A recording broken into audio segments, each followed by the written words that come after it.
What's up, you guys? Teddy Striker here, and I just saw UFC 295. Wow, that was a great pay-per-view. Before I get to the main and co-main, I gotta say, Benoit Saint-Denis looked really good against Mafrovola. That was a really clean head kick that he landed, and that guy's just constantly putting on great fights, great wars. He's always getting better too, and he's really young too. So I hope the UFC continues to push him and he continues to win too. Put him on these big cards. He's gonna perform. He performed last time at UFC Paris. This guy is really legit, and hopefully someday he could potentially contend with a guy like Islam Makhachev. Right now it could be a bit too soon, but I do like the Mateus Gamrot fight for him. Gamrot, he had a win over Fiziev, but that was kind of a fluke injury from Fiziev. So I would like to see Gamrot get back in there, fight someone else, and then if he wins, give him a potentially a shot at the title. But we'll see what happens. But yeah, Benoit Saint-Denis did great. Mackenzie Dern got knocked out by Jessica Andrade. She needs to really work on her striking. She was wild, getting just I don't know if it was fighting with emotion or whatever, but she just needs to fix her striking. She's got great grappling, and her takedowns are good, but she kind of rushes and she loses control. So she needs to work on that as well. But to get to the co-main event, Tom Aspinall proved me wrong. I thought he was going to get knocked out. And my God, this guy came in and looked really, really good. He had great head movement out there, great footwork, great leg kicks, and a beautiful 1-2 that knocked out Sergey Pavlovich. This guy looks like a really complete heavyweight. He's got kicks, he's got punches, he's got Muay Thai, he's got beautiful grappling, and John Jones has to fight him at this point. We don't want to see John Jones versus Stipe Miocic. John Jones versus Tom Aspinall is a much more intriguing matchup because John Jones does not really have, he could have the overall fight advantage based on his experience, but Tom Aspinall is really good on the ground.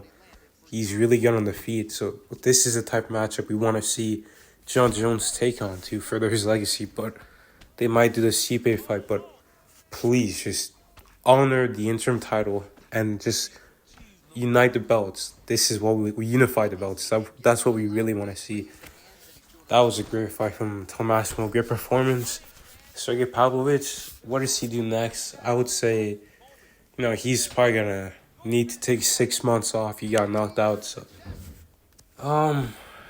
maybe fight he fought a lot of guys, but it's tough. Maybe fight a Jairzinho Rosenstruck. That could be an exciting matchup, but Tom Aspinall needs to fight John Jones next. And now moving on to the main event, I got this wrong as well. I thought Jiri Prochazka was gonna win by a second round or a third round KO. He got knocked out in the second round, and Jiri Prochazka was actually doing really well.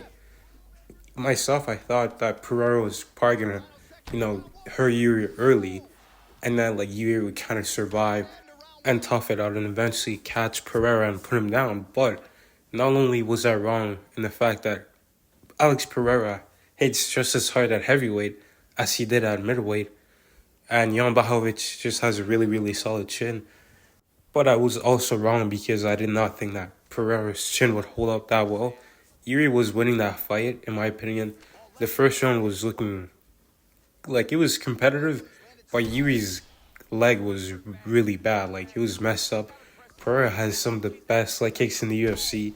So effective. It doesn't take a lot. It takes a round, and then you're done. Your leg's done. Adesanya in the rematch, his leg was done. Jiri was doing a good job of checking kicks early on, which was really good. But then he couldn't check them all. Some of them got through, and it didn't take much. And his leg started to get hurt. And luckily he can fight out of both stances, so he went southpaw and did some work from there. But Jiri was actually doing some good work with his boxing in there. His awkward movement, even his grappling looked good. He's very strong, obviously. We all know that. And he was able to just kind of pick Pereira up and take him down, which was not expected. And Alex Pereira's grappling is continuously improving, so he got back up. Although I will say it did look like he was starting to fatigue a bit, like after he got taken down and going into the second round. And in the second round, Pereira was getting clipped more and more in the face with punches, and Jiri was doing really well. Not just offensively, but defensively too. Jiri had a good sequence where he was like moving his head. He like pulled from a right cross, like pulled from like left hooks. So he was slipping shots. It was really nice. And Pereira's like punches weren't really finding a mark. Like even his jab, he tried a few body jabs, but Jiri was defending them well.